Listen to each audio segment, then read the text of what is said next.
Bhagavane, nirisa nisa bhagavane, nisa nisa mani bhagavane.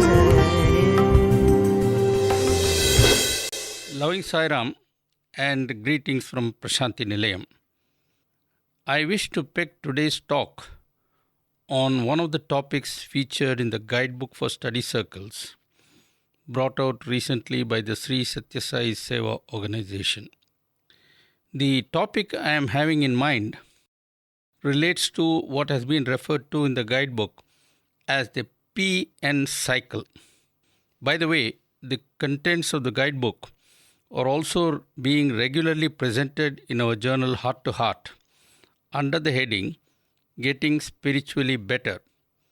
I hope at least some of you might have become aware of the PN cycle from one of these two sources. It doesn't matter if you have not heard about the PN cycle, because that is exactly what I am going to talk about today. Well, what is this PN cycle and why is it supposed to be important in one's spiritual development? That is what I shall try to explain, especially since the PN cycle is not mentioned in any scriptural text. Don't get alarmed that I am trying to foist on you some bogus or false ideas. Nothing of that sort. The fact of the matter is that though the PN cycle does not get a formal mention anywhere, in the scriptures that is, the basic idea is actually built into the scriptures of all faiths. But because it has not been made explicit, I thought I would spend some time highlighting the subject and its importance. The first thing I perhaps ought to tell you is what P and N in the PN cycle stand for. That is simple. P stands for prasadam, or a gift conferred by God, while N stands for naivedyam, or the sacred offering one makes to God. The PN cycle thus simply means that God gives all of us some gifts or the other, which we must then offer back to God in a suitable manner. Some of you may, right at this point, raise some objections. You might, for example, say, listen, not all are favored by God. Some are very unlucky, while others are very lucky. The long and short of it is that God is partial, which means that the PN cycle just cannot apply to all. That perhaps is how some of you might like to argue. I am afraid I have to disagree with such points of view. I strongly believe, and this is what God Himself says, He is never partial. He just cannot be. It's not in His nature. Hold on. I know what you're trying to say about the miseries that some people are loaded with, etc. But before I deal with that, let me first point out that when God gives us life, He does so in toto. There is no such thing as some people having just 43% life, some having 77% life, and others having the full 100% quota. You have to agree that life is either given in full or not at all. So clearly in this case, God is not partial. Similarly, take time. Every single individual, no matter where he or she is on this planet Earth, gets the same 24 hours per day, not 1 second more or 1 second less. I therefore maintain that God is equally loving and caring to all. Do I hear you object, saying, hey, hold on for a minute. If God has no favorites, then how come some are born blind, some with deformities, etc.? Well, those of you who have carefully studied the teachings of Swami would realize that problems like these are brought upon ourselves by our own actions in earlier births. We therefore cannot hold God responsible for our mistakes. Anyway, I do not wish to get bogged down at present by becoming involved in this kind of a debate. I shall proceed with the scripturally accepted view that God is not partial. I shall take it for granted that God gives all of us some gift or the other, each according to his or her need and capacity. The question I'm really concerned with is, what do we do with the gifts bestowed on us? Because that is really what the PN cycle is all about. Let me start with a few words on the prasadam business. We normally tend to associate this word with sweets that Swami distributes ever so often to devotees gathered in his presence, especially on festive occasions. Yes, the sweets that Swami distributes do represent prasadam. But prasadam actually means much more than that. In fact, any gift conferred by God is a prasadam. Thus, life itself is a prasadam. The eyesight that we all take so much for granted is a prasadam. The ability to hear is prasadam. Good health is a prasadam, and so on. Some may tend to think that the wealth earned does not come in this category. They might say, and I have heard people say it, all this money was earned by hard work, my own hard work and the sweat of my brow. People do say things like that. Yes, the person concerned might have actually worked hard. No dispute about that. But is hard work alone enough? What about the intelligence that the person used? Is that not God's gift? There are many laborers who toil and toil. They too do hard work, very hard and crushing work in fact. But do they amass wealth? No. God in his own mysterious way arranges favorable conditions for some, and that is why these people become rich. Very simply put, prasadam is a gift or a blessing of God, and as I have just explained, there are innumerable things that God gives us and keeps on giving us, but we never ever think of them as gifts or blessings. So much for prasadam. Let me now turn to the Naivedyam aspect. As already mentioned, Naivedyam is a sacred offering made to God.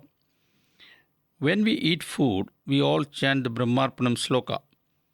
The very first line of that sloka says, Lord, I am offering this food to you, the Brahman.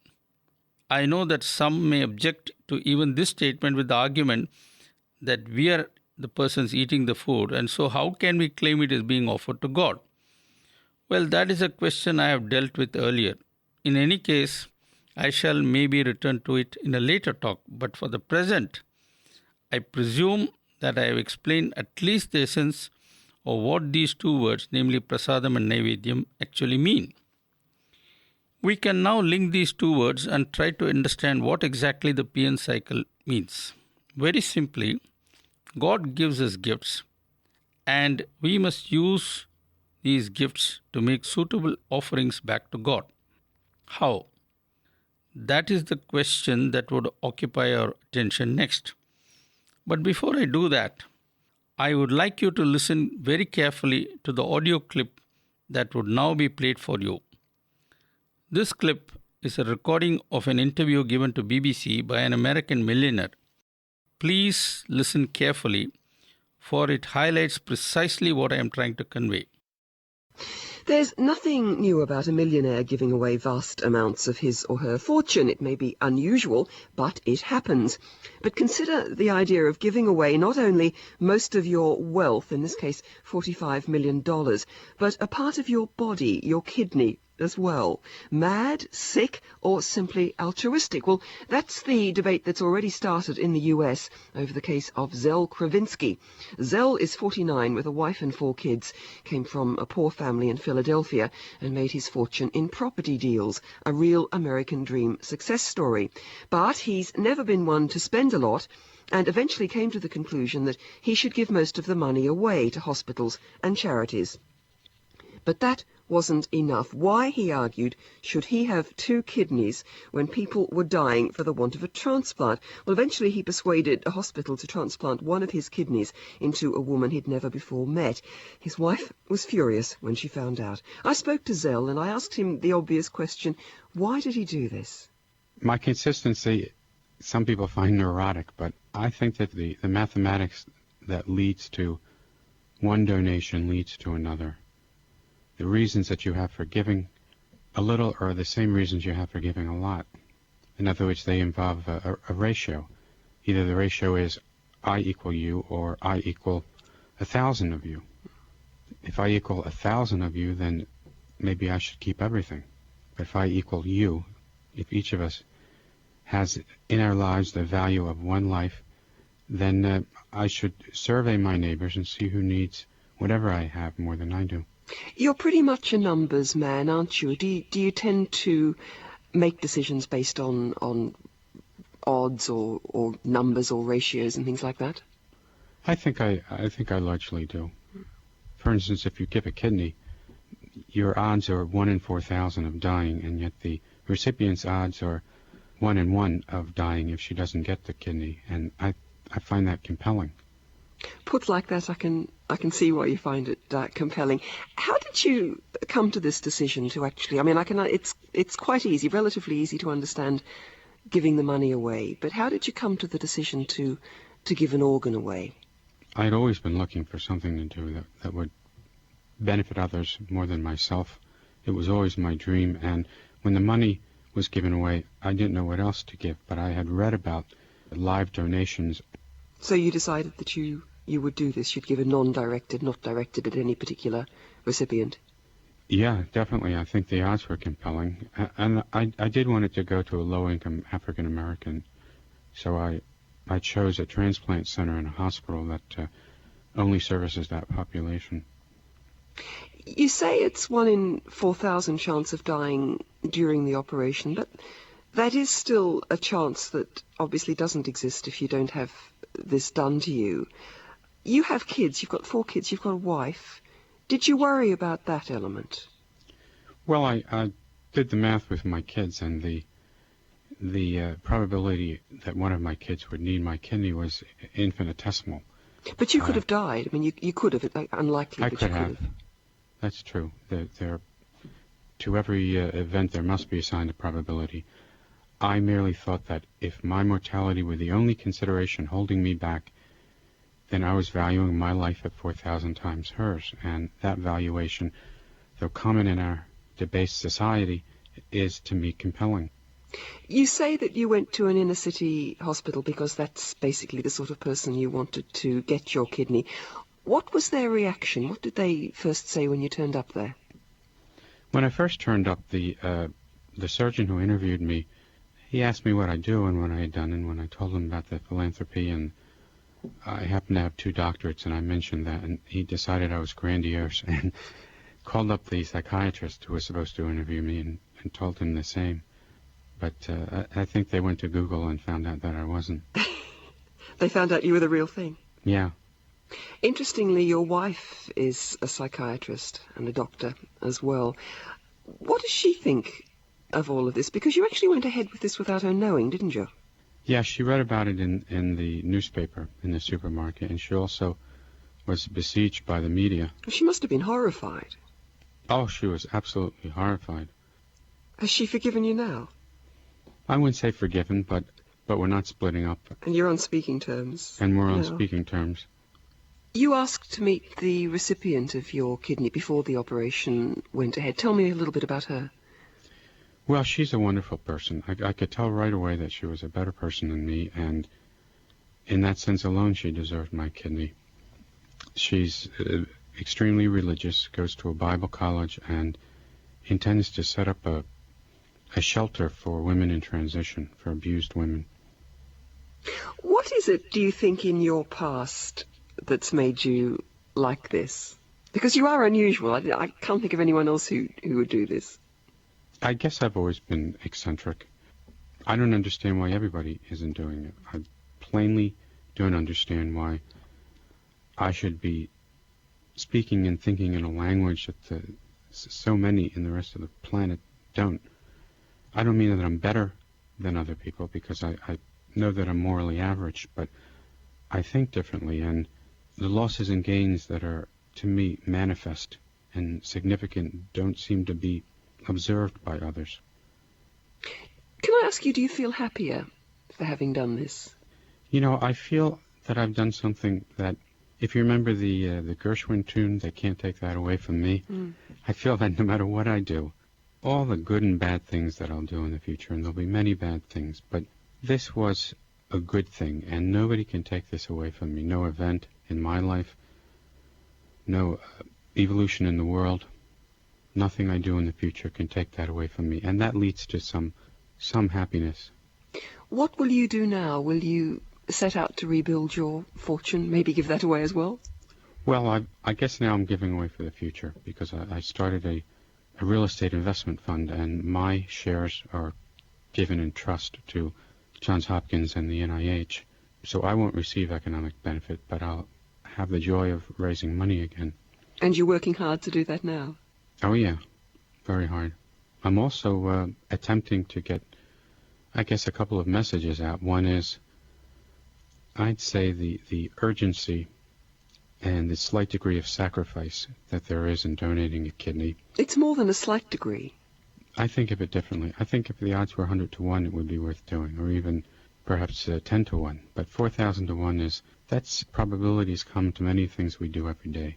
I wish that everyone who thinks that all around the world, that I could sit down with them and talk it out, and one of us would convince the other. Zell Kravinsky, the American millionaire who's given away not only his $45 million fortune, but also one of his kidneys.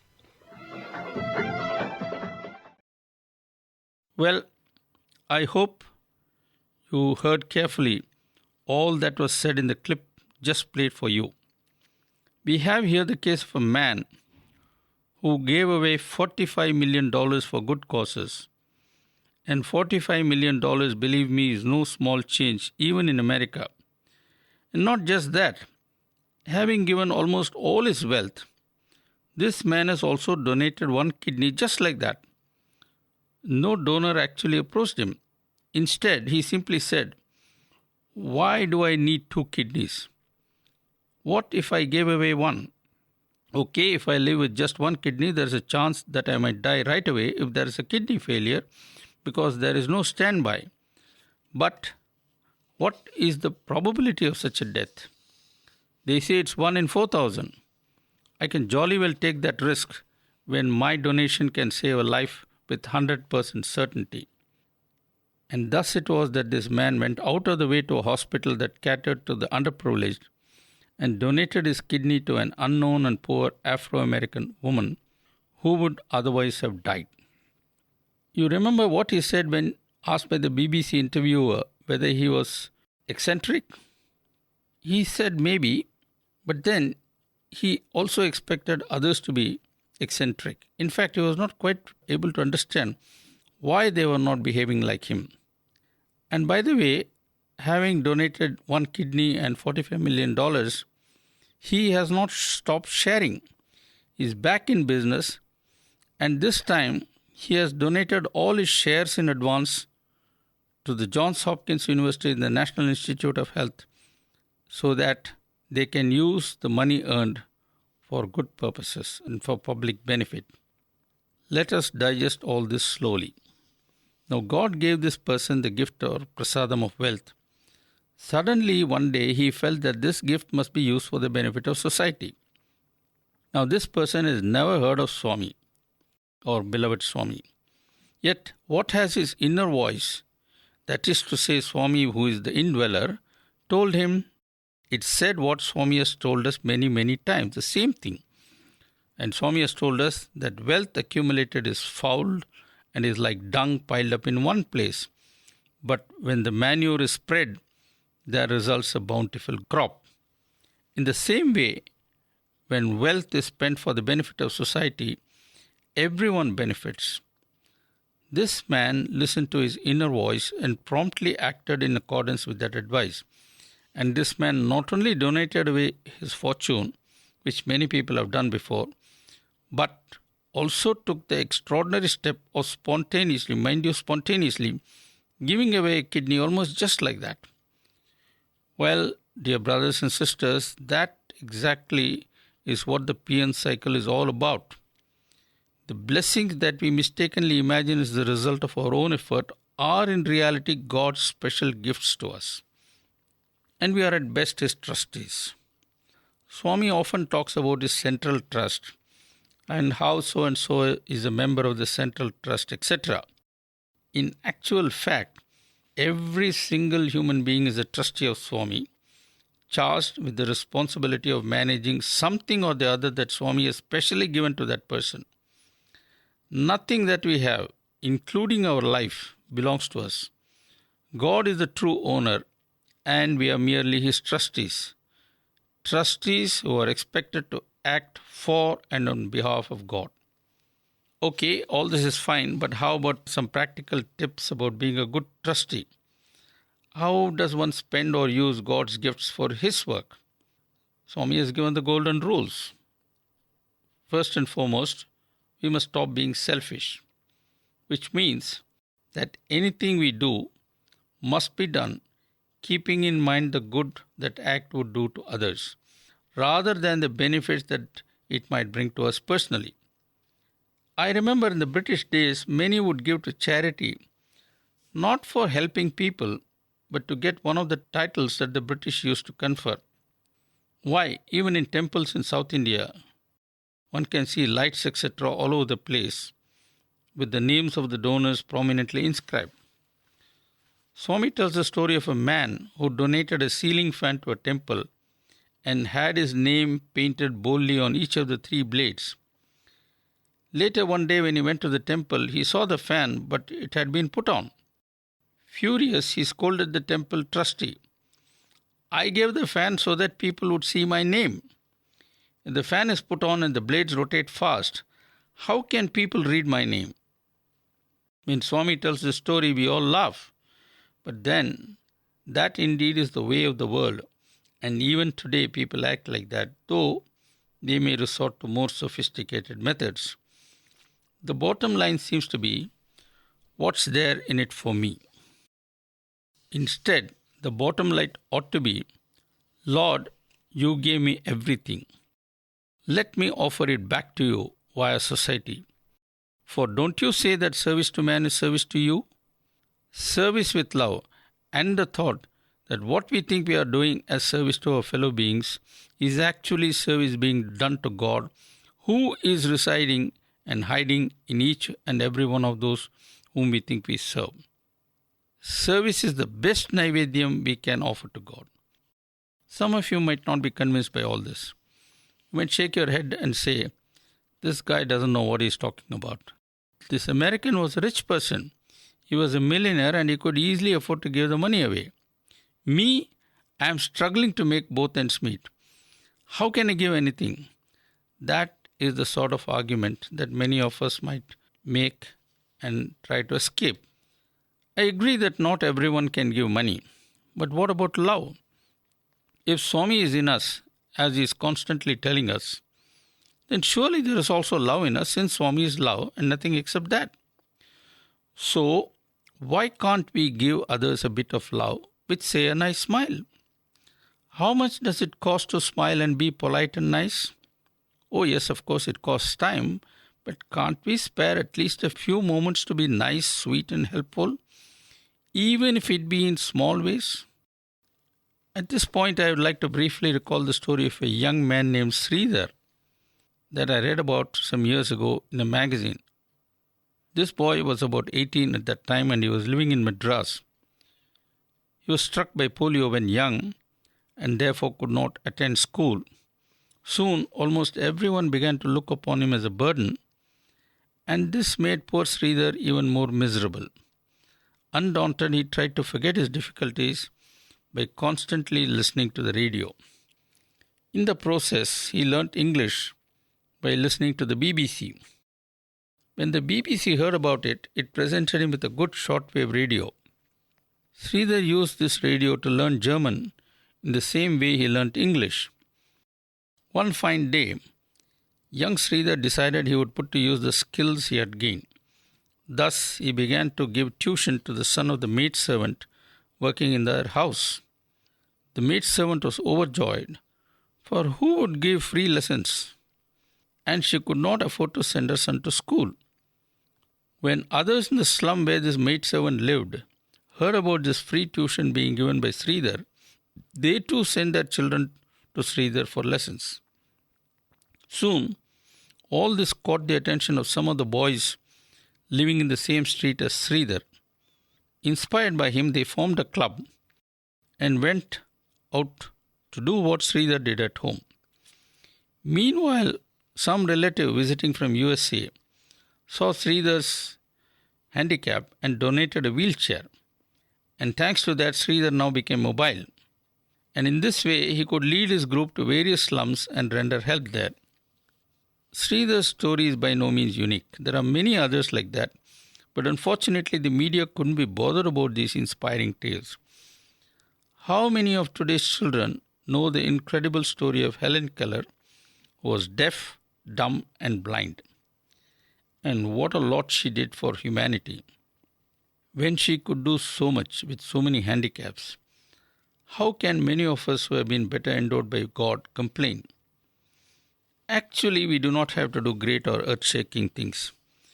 Simply praying fervently, I repeat fervently, for world peace and global harmony is also a noble service. No doubt we all routinely say, Loka samasta sukhino bhavantu, etc. at the end of bhajans and so forth. But does the thought come intensively and from the heart? If it did come that way and from many, many people, how can evil have a free run in society? I don't know how you feel, but it's my firm conviction that if every single day at least 1 million people fervently appeal to God for an end to violence, conflict and adharma, and pray that Sathya as well as Dharma must shine forth, then the sacred vibrations created by such intense prayer can and will definitely clean the foul atmosphere that is polluting today's society.